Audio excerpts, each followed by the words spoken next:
Not a personal matter, as far as I'm concerned. But what do you think Yoweri Museveni wants through fighting? What is he after? I don't know. If I knew, I would be very happy, because I really don't know. Museveni was a member of the military commission. He was number 2 in the military commission. He and the rest of the members of the military commission organized elections. And soon after elections, he decided to fight. And he hasn't progressed very much. In his own area where he was born, he's not effective, he's not known, and he's a refugee himself in another part of Uganda. So I really don't know what he wants. Whatever the wrongs of his case, wouldn't it save a lot of life and a lot of money to talk to him? I told you it is not a personal matter. Why do you think Museveni is all that important in this country? First of all, he's not a citizen. He's not a citizen. Where is he? He lost an election. He has no party which is viable in this country. Because he's a gunman. Your name is Robin. Do you remember the history of England called Robin Hood? I do. Yes? Is it worthwhile talking to Robin Hoods of this world? Bader-Meinhof in Germany? The Irish Republic army people? Is it worthwhile talking to such gangsters and terrorists? You say he's not a citizen. What do you mean by that? Because his father was not born in Uganda. And that is the constitutional basis. So he cannot be a citizen. The strongest advocate for talks is not coming from opposition politicians. It's coming from the... I have answered that question. I'm not going to answer anymore. I have said I do not accept any proposal about talks, and I'm going to make this an election issue. You wait for the votes. Do you think the forthcoming elections could in any way lead to a way out of this impasse? What impasse? There is no impasse. The mess of the country is very peaceful. Even Luero is very peaceful. We have administration in Luero. But do you think after the elections that the trouble might end some way? Please, I've told you I'm not answering anymore. If you came here to talk about the dissidents, Bob Museveni, let us stop this interview. If I could turn to the election. Why don't you talk about the whole western region, which is peaceful, much of Buganda, which is peaceful, the whole eastern region, the whole northern region? Why do you talk about a handful of gunmen? And you take my time, 30 minutes, 1 hour, to talk about a handful of gunmen?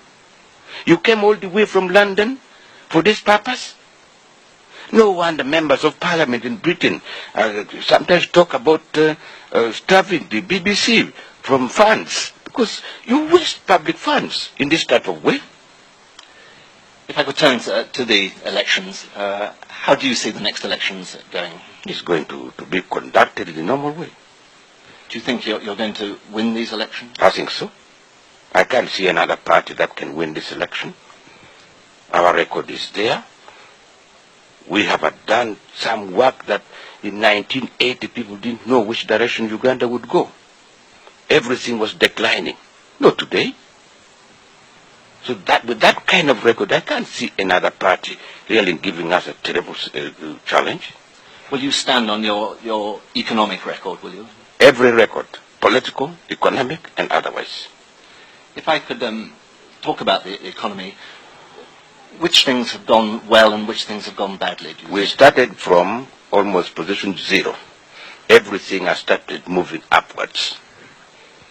Obviously, they cannot all move at the same speed. Would you accept that in the industrial sector it has been slow progress? What could we have done in the industrial sector? We had no skilled manpower.